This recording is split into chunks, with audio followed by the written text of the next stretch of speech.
Hey everyone, welcome back to the channel. Today, I'm in Anaheim, California at VidCon, soaking up all the content creator vibes and leveling up my skills.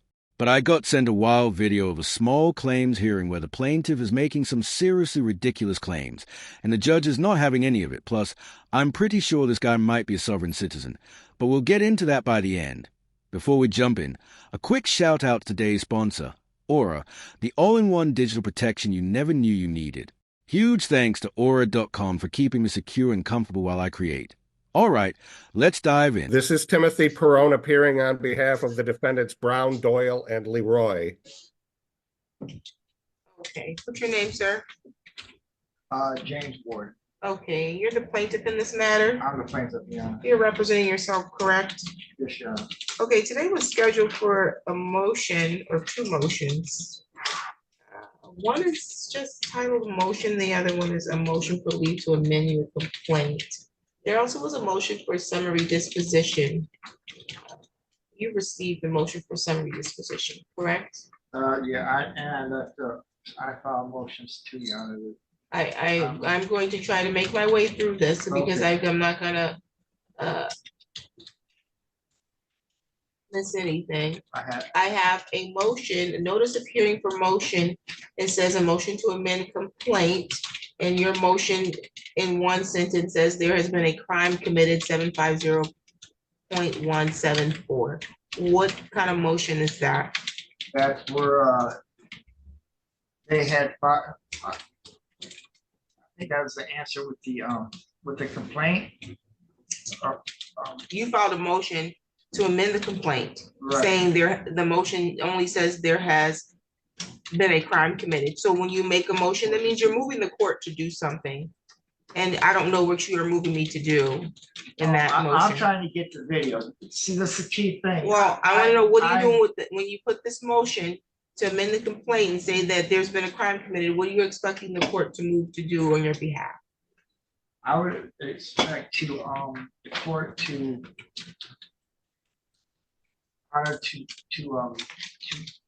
allow me the video of the money that was taken from me at the time when I left the jail. And then the issue I have is where now I looked in here because they refused to give me any names or anything when we first started. Okay, so let me stop you because I'm gonna tell you right now, I'm trying to see where let me stop you because it's very confusing because you're trying to navigate a system that I'm clear that you don't know how to navigate because you've not probably versed yourself with the court rules. Basically, it looks like the plaintiff is trying to force discovery from the defendants by filing an amended complaint that cites a Michigan statute about embezzlement by custodial officials, which honestly makes no sense at all.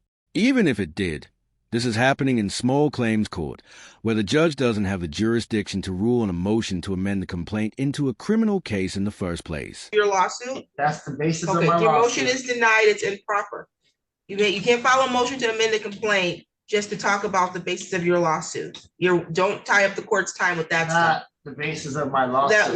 Your motion, which is not properly filed, just says to amend the complaint. And the only thing you put in there is there was a crime committed. I asked you 3 times as to what you wanted to do with the complaint. I'm trying to see where you're at, and I thought it was this one right here. It's a summons and complaint. You need to know where you're at. You're the one who filed all these motions. And so this was filed on the 17th of May, but the motion is denied. Because you've not given me a basis upon which you feel your complaint needs to be amended. If the basis is because it's been moved from small claims to this court, that's not a motion to amend the complaint.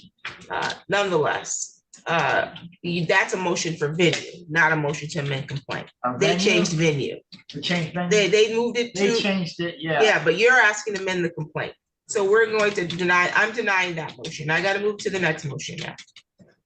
You filed a motion to set aside the defendant's motion for summary disposition and motion for discovery. Yes. What is the legal basis to which you believe you can set aside a motion for summary disposition? Basis is because that is the main base of the complaint is because. Do you know what a motion for summary disposition is? Sort of. The court doesn't have the authority to set aside their motion for summary disposition. You have filed a complaint against parties. The parties, if they believe that the complaint or the allegations lack certain merits, can file a motion for summary disposition. You get to respond to that to show the court where, no, actually, to the contrary, this is an actual valid case, or I do have this information that would support the claim. Not Right. you didn't do that. You filed a motion for the court to set aside their motion for summary. The court can't grant that. So that has to be denied. You, however, I'm also asking for a motion for discovery. Is that what you're asking for? Yeah, because that's the whole issue of why we're here in court, because they refuse to allow me to look at the video where they say there's only $5,000 when there's actually $8,000. And why should they let you watch the video?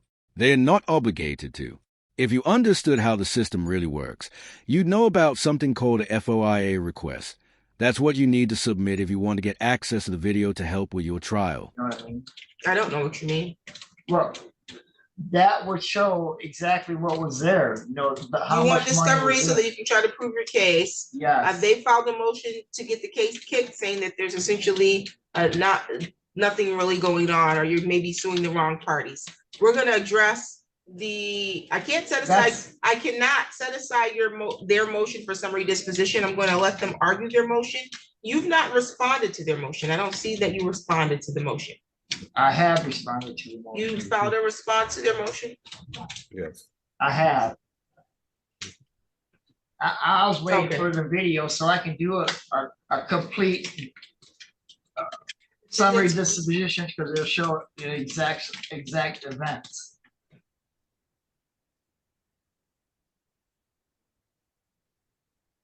Okay, let's see what this is. Maybe this is it. They should probably label stuff a little better and not just put response. Plaintiff answers? No. I'm assuming, is that supposed to be the response? What does your response look like? I have something here that's been filed. It just says plaintiff's answers. Was that supposed to be your response to the summary disposition? That's it. Certificate of compliance, plaintiff's answers. That's your response to their motion? Defendant's motion for the summary disposition. Yes. Okay, thank you. Mr. Perone, it's your motion. You can make your argument on the record. Well, thank you, Your Honor. We're here today on the plaintiff's two motions. My motion for summary disposition is noticed for July 8th. But it is correct that the plaintiff did file what he calls answers to our motion for summary disposition, and that would have been a valid reason for this court to deny his motion to set aside motion for summary disposition. Of course, there is no lawful authority for that. Otherwise, he has this other aspect of his pending motion for discovery, and we filed our response on that it is improper and premature. He's never made a discovery request, and nothing was refused. He hasn't identified what he wants or why he wants it, and there's generally no discovery in district court. And as we've mentioned in our motion for summary disposition, he named 3 people that have nothing to do with his money. Okay, and they weren't the ones who confiscated the money when he went into custody. They weren't the ones who counted it. They weren't the ones who were responsible for accounting for the money. They were completely unrelated to the incident of him being taken into custody and having his money put into storage. And that's the main basis for our motion for summary disposition. But we also established by multiple affidavits in our motion that the people who did handle the money counted it correctly, and that he signed a receipt indicating that the amount was correct. There's a difference between just having receipts and having the receipt. The one you actually signed that shows exactly how much money was taken from you during intake. There was an extensive investigation conducted by Lieutenant Brown, who's listed as a defendant here. Her role was to conduct an investigation, and she concluded that the amount of money that was seized was accurate and fully accounted for. There was no missing money. He says he has more than what was on his person when he was taken into custody, but he didn't. And we've established that separately in our motion for summary disposition, but really he's naming 3 people who have nothing to do with it. And that's primarily the basis for our motion for summary, which is scheduled for July 8th. But he did answer, and he didn't produce any affidavits. He didn't produce any evidence. He just called it answer, and for the most part, he neither admitted nor denied. And so it ultimately comes down to he really isn't even putting up a defense to our motion. He just doesn't want it to be granted. That's all. Thank you. Thank you. Sir, do you want to? That's not a fact, what he's saying, Your Honor. The truth of the matter is, they've been holding the document, the video from day one. Did you, I've been asking for the you video. FOIA the from day video one, from them? What? How did you request the video?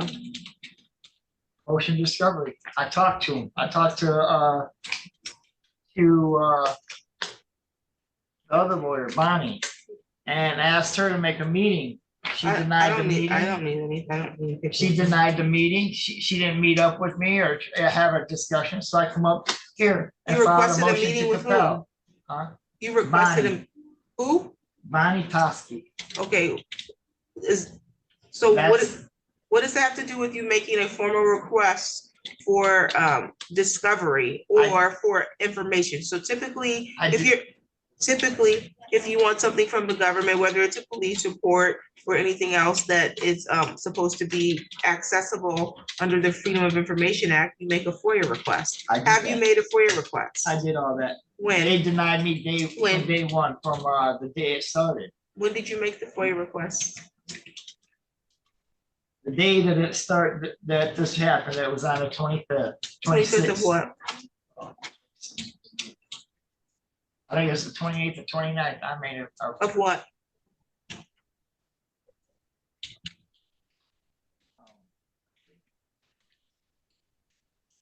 Um, 24. Of what?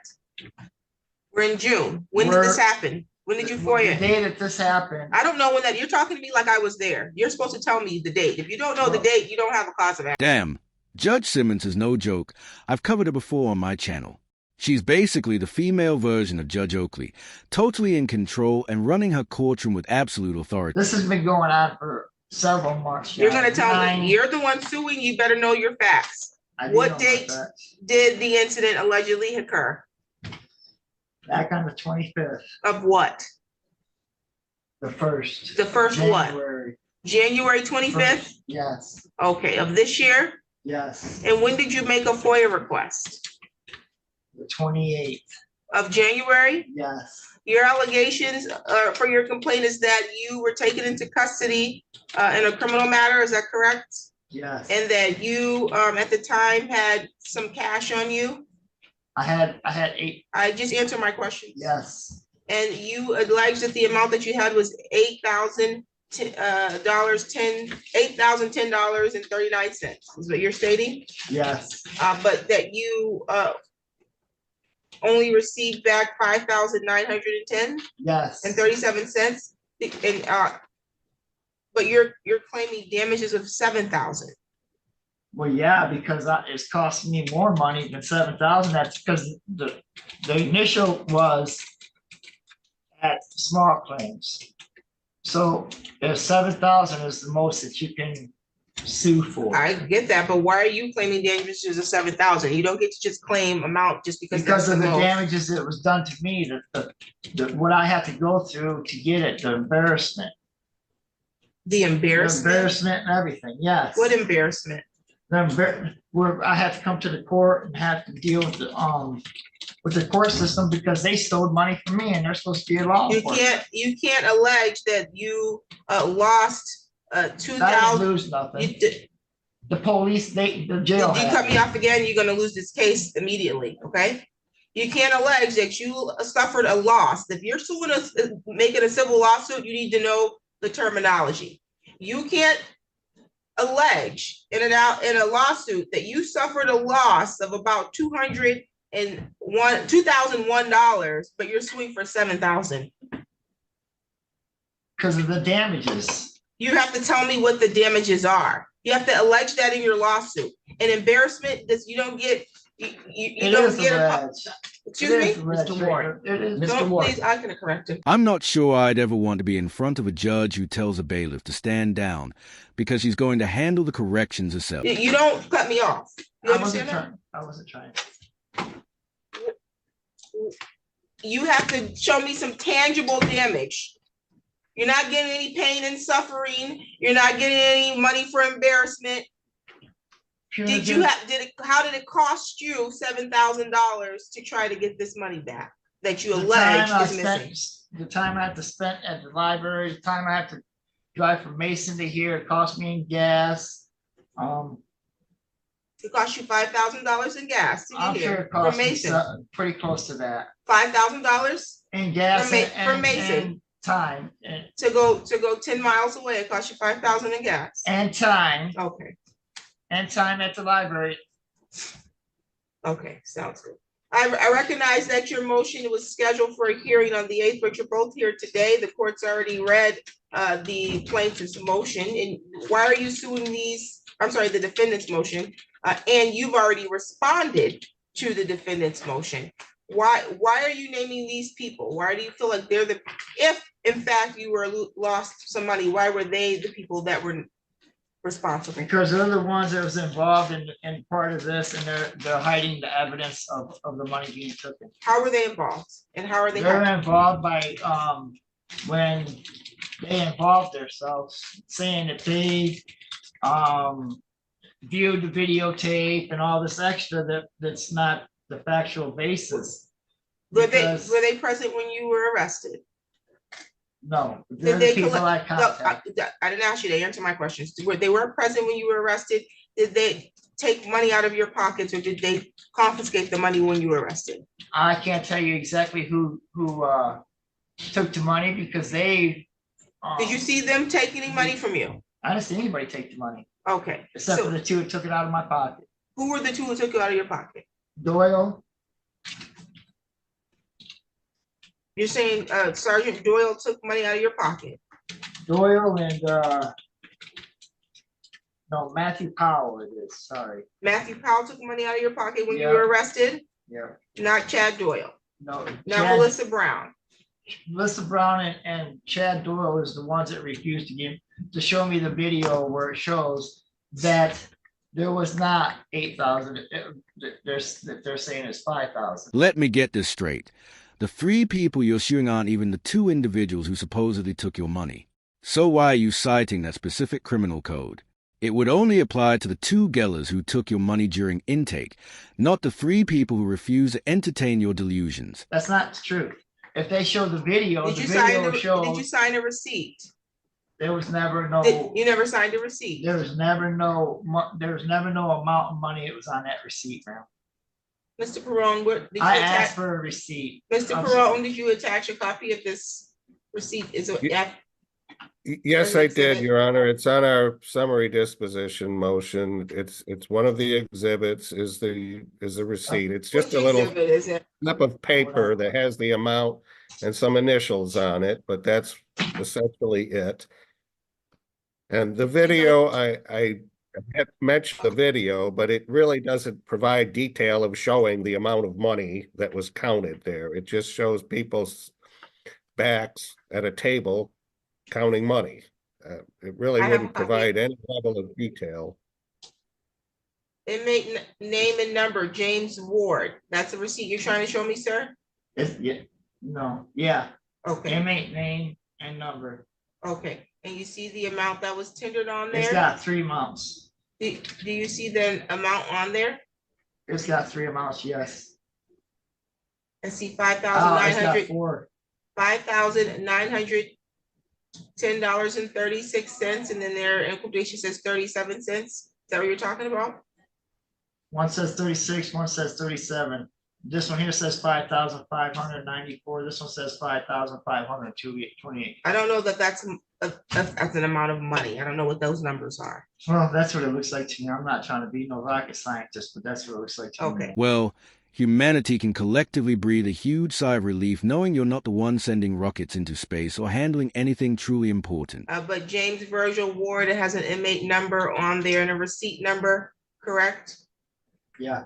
Okay, so then you were provided a receipt then, correct? No. This was not provided to me. I asked for a receipt when I was there. If you get the video, it shows right there too that I asked for a receipt. Okay. You can go look at the. I'm not gonna go look at anything. I'm going to make my ruling. Just based on your statements today, the argument of the defense is that you named the wrong parties. No. Excuse me? No. Your case is dismissed because you did name the wrong parties. You stated it here on the record. That's fine. These people were not even, hey, next is contempt. You named the wrong parties. The individuals you named were not even present during the incident alleged. You are trying to sue the people that you made a request for video from or a request for them to investigate because you didn't like their findings. But that's not a proper way to address that. You need to sue the proper or appropriate parties that you allege wrongfully confiscated your money if that's how you want to pursue. This case is dismissed. So, case dismissed and we can all go home, right? Wrong. Remember, I mentioned at the start that by the end, there'd be some signs he might be a sovereign citizen. I'll let you be the judge. We're all set, sir. Can I get your bonding number? My who? Your bonding number? I don't have a bonding number. Okay, well, I'm a judge. that's fine. Yeah, your recourse is to file an appeal if you don't like my ruling. No, I'm filing That's- 1993. Oh, you can do that as well if that's what you would like. That's what I'm doing. Have a good day. Is demanding to see the judge's bond, threatening to sue the courts, and referencing a 1993 lawsuit, which he probably meant 42 U.S.C. 1983, a common legal tool sovereign citizens use to threaten judges or any state official they claim violated their constitutional rights. So, is he a sovereign citizen? To me, he checks all the boxes. Let me know what you think down in the comments. And once again, a big thanks to Aura for sponsoring this video. Follow my link to start your 14-day trial today that if you enjoyed the video, hit that like button. If not, go ahead and hit dislike. But don't forget to leave a comment and subscribe with notifications on so you never miss my content.